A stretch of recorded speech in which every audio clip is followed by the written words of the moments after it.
In this video, I'm going to show you how to connect Exness with Tradingview. If you find this video helpful, please consider to like this video and subscribe to my channel. In saying that, let's just jump straight into the video.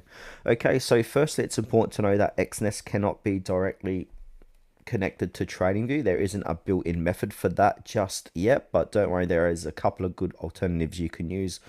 So you can use option one is use the Exness terminal. This platform integrates TradingView's powerful charting tools, so you'll get access to the same indicators, drawings, and technical analysis features right inside of Exness. The only difference is that you're not placing trades directly on TradingView, you're doing it inside the Exness terminal. Now, option two is to use TradingView's paper trading. So this lets you practice strategies with virtual funds in TradingView's environment. It's a great way to sharpen your skills before moving to live trades in Exness. So while a direct connection isn't available, combining Exness terminal TradingView's charting features is the closest and most effective solution.